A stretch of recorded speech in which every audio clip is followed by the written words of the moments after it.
Good morning students.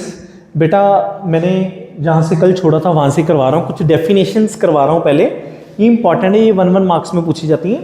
सबसे पहली है बेटा ऑर्थोगोनल मैट्रिक्स। ऑर्थोगोनल मैट्रिक्स क्या है बेटा? अगर आप ए ट्रांसपोज मैंने पढ़ा दिया था बेटा, अगर आप ए ट्रांसपोज को ए से मल्टीप्लाई करो, जहाँ ए को ए ट्रांसपोज से मल्टीप्लाई करो, तो आपके पास अगर आइडेंटिटी आंसर आ जाए, आई आ जाए, आई आपको पता है ना आइडेंटिटी मैट्रिक्स, अगर आई आ जाए तो बेटा ए मैट्रिक्स को बोलेंगे ऑर्थोगोनल मैट्रिक्स। ए मैट्रिक्स को क्या बोलेंगे बेटा? Orthogonal matrix. ऐसे ही आगे बेटा एक डेफिनेशन है निलपोटेंट मैट्रिक्स। निलपोटेंट, इसके देखो इसके वर्ड में इसका मीनिंग है, निलपोटेंट का मतलब है निल, निल मतलब जीरो। मान लो हमारे पास ए मैट्रिक्स है, कुछ भी गिवन है, मैंने ए स्क्वायर निकाला, अगर तो बेटा ए स्क्वायर जीरो आ गया, अगर तो ए स्क्वायर जीरो आ गया तो ये यहां पे ही निलपोटेंट बन गई और इसका इंडेक्स 2 काउंट होगा।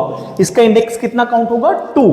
अगर ए स्क्वायर जीरो नहीं आया तो आप ए क्यूब फाइंड करोगे, और फिर अगर ए क्यूब जीरो आ गया तो वो निलपोटेंट बन गई और उसका इंडेक्स 3 हो गया। मतलब जहां पे आंसर जीरो आ गया तो वहां पे उसका वो इंडेक्स बन जाएगा और वहां पे वो निलपोटेंट मैट्रिक्स बन जाएगी और उसका इंडेक्स वहां से काउंट होगा। अगर ए क्यूब जीरो है तो इंडेक्स 3 है, अगर ए 4 पे जीरो आया तो इंडेक्स 4 है। ठीक है, पेपर में कभी कभी इंडेक्स पूछ लेते हैं बेटा, ये याद रखना चीज। आगे है बेटा इडेम्पोटेंट मैट्रिक्स।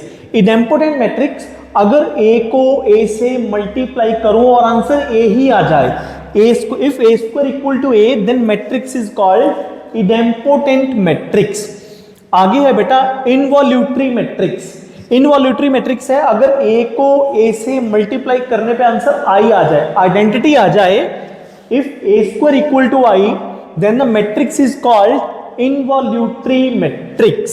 क्लियर है बेटा? ये 4 डेफिनेशंस आपने पढ़नी है, ऑर्थोगोनल, निलपोटेंट, इडेम्पोटेंट, इनवॉल्यूटरी। ठीक है बेटा, चारों में से कोई भी पूछ सकते हैं पेपर में। आगे बेटा द मोस्ट इंपॉर्टेंट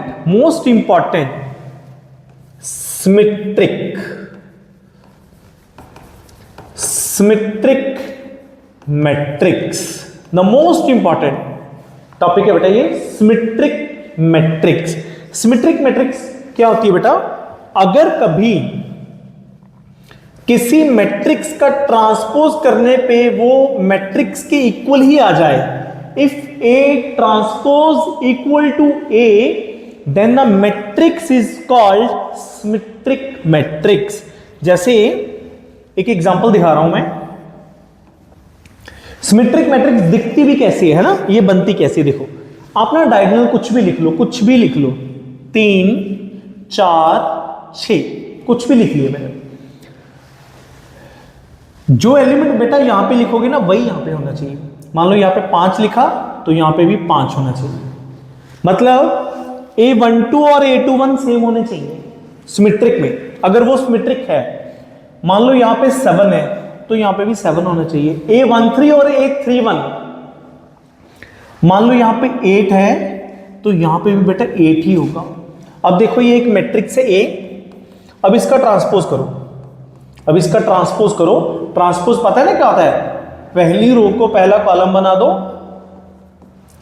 दूसरी रो को दूसरा कॉलम बना दो, तीसरी रो को तीसरा कॉलम बना दो, और चेक करो बेटा ये दोनों सेम है। देखो 3 5 7 3 5 7 5 4 8 5 4 8 7 8 6 7 8 6, देखो दोनों सेम, दोनों इक्वल। तो ऐसी मैट्रिक्स को बोलते हैं बेटा सिमेट्रिक मैट्रिक्स। ठीक है ना? अगर कभी भी ऐसी मैट्रिक्स आपको नजर आए तो आप उसको बोल सकते हो सिमेट्रिक मैट्रिक्स। मान लीजिए मैंने एक मैट्रिक्स ली, जो सिमेट्रिक ना हो। देखना 3 2 1 5 6 7 4 9 8, देख सकते हो सिमेट्रिक नहीं है ये, क्योंकि अभी आपको मैंने सिमेट्रिक बताया है कि ये दोनों सेम होने चाहिए, ये दोनों सेम होने चाहिए, ये दोनों सेम होने चाहिए, है ना? मतलब ये तो सिमेट्रिक नहीं है। अब मैं इसका ट्रांसपोज कर रहा हूं, अब मैंने इसका ट्रांसपोज किया बेटा, ये ट्रांसपोज आ गया 3 2 1 5 6 7 4 9 8। ठीक है। अब इन दोनों को आप ऐड कर दो बेटा, अब इन दोनों को आप ऐड कर दो बेटा, करो ऐड, देखो क्या बन रहा है, 3 + 3 6, 2 + 5 7, 1 + 4 5, 5 + 2 7, 6 + 6 12, 7 + 9 16, 4 + 1 5, 9 + 7 16, 8 + 8 16। अब देखो ये दोनों मैच कर गए, ये भी दोनों मैच कर गए, ये भी दोनों मैच कर गए, तो ये तो सिमेट्रिक हुई। फिर अगर ये दोनों मैच कर रहे हैं तो ये तो सिमेट्रिक हुई। और इसको अगर प्रूफ करना है, इसको थ्योरेटिकली प्रूफ करना है, तो आप इसका फिर से ट्रांसपोज कर लो। अगर किसी भी मैट्रिक्स को, आपको किसी भी इक्वेशन को मान लीजिए आपको सिमेट्रिक प्रूफ करना है, आप उसका फिर से ट्रांसपोज कीजिए और देखिए आंसर वही आ रहा है। अगर वही आंसर आ रहा है तो वो सिमेट्रिक है। तो देखो ये बन गया 6 7 5 7 12 16 5 16 16, ये बेटा सेम आंसर है।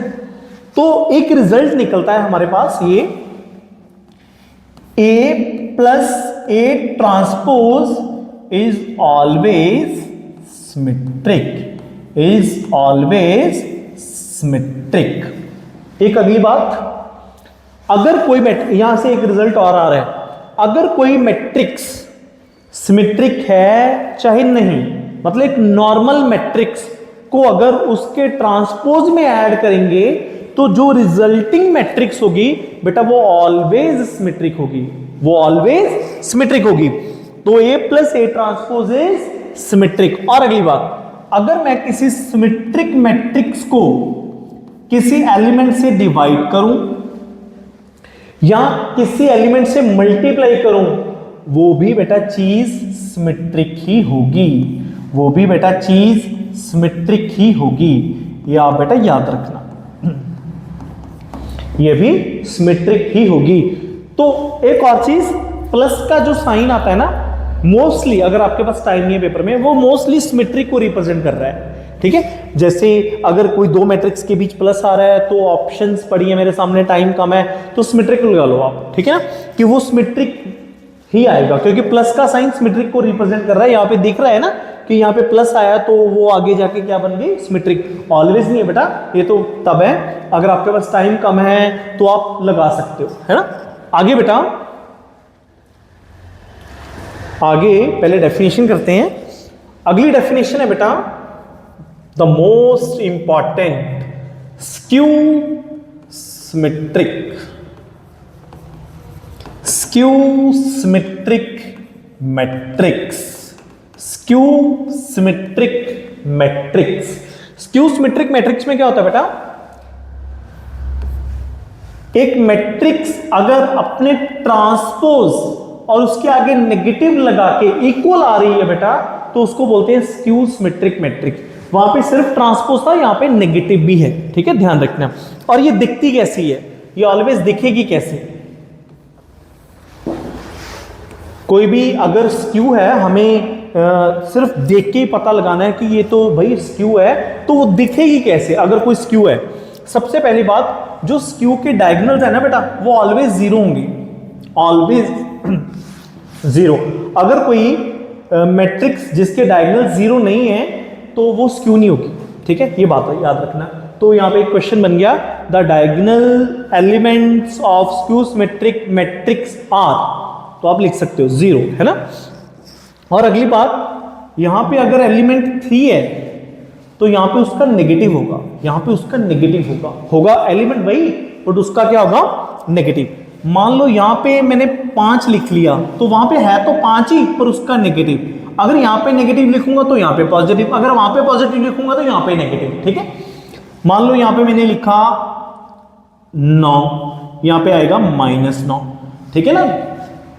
ऐसी कोई भी मैट्रिक्स आपको नजर आए वो स्क्यू सिमेट्रिक मैट्रिक्स है। देखो मैं इसका ट्रांसपोज कर रहा हूं, अभी मैंने इसका ट्रांसपोज किया, कितना आ गया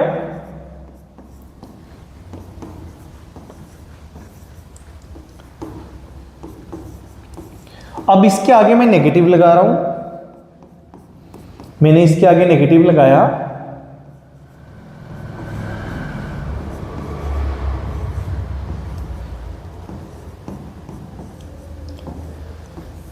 अब इन दोनों को मैच करो। 0 3 -5 -3 0 9 5 -9 0, मतलब A किसके इक्वल आ गया? -A transpose. तो ऐसे दिखने वाली सभी मैट्रिसेस क्या है बेटा? Skew symmetric matrix, skew symmetric matrix. आगे बेटा, एक मैट्रिक्स जैसे हमने सिमेट्रिक में सपोज की थी, जो सिमेट्रिक नहीं थी, तो आगे मैंने दिखाया था कि वो सिमेट्रिक बनती कैसे है ना, जहां कैसे वो सिमेट्रिक दिखती है। अभी यहां पे मैं एक मैट्रिक्स लिख रहा हूं जो हमें स्क्यू नहीं मैं ले रहा, 3 4 5 2 6 8 7 4 9, मैंने एक मैट्रिक्स लिखी जो साफ साफ नजर आ रहा है स्क्यू नहीं है, बिकॉज इसके डायगोनल्स भी तो जीरो नहीं है ना, है ना।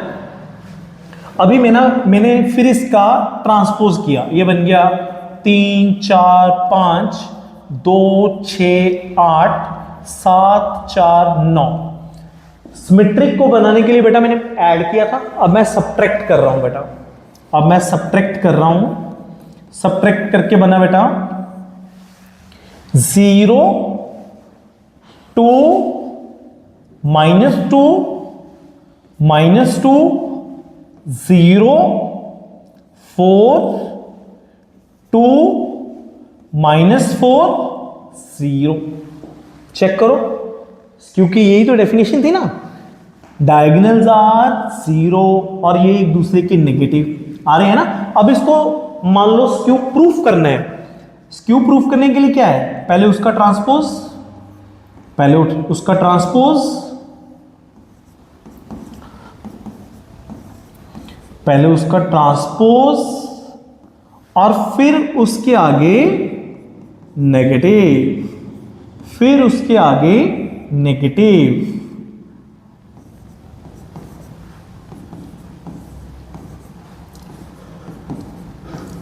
अब ये चेक करो आंसर, 0 2 -2 -2 0 4 2 -4 0।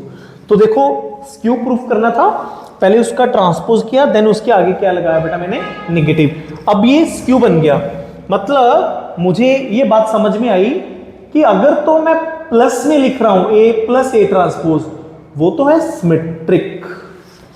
अगर मैं माइनस में लिख रहा हूं तो वो है बेटा स्क्यू सिमेट्रिक, है ना।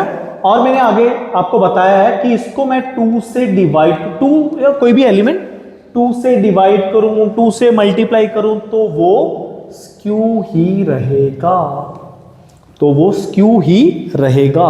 इसको ध्यान में रखना है, ठीक है ना आपने। अभी ये देख लो, दोनों डेफिनेशंस क्लियर हैं, सिमेट्रिक और आगे बेटा मैंने आपको पढ़ाया है स्क्यू सिमेट्रिक, ठीक है ना। 4 डेफिनेशंस ये होगी अपनी बेटा, और 5th is symmetric and 6th is skew symmetric. अब इनका एक क्वेश्चन अच्छा सा जो पेपर में आता है ना, express a matrix as the sum of symmetric and skew symmetric. कोई भी अपनी तरफ से एक ए मैट्रिक्स लिख लो, ए मैट्रिक्स मैंने लिख ली 3 2 4 1 6 8 7 9 5, कुछ भी लिख लिया।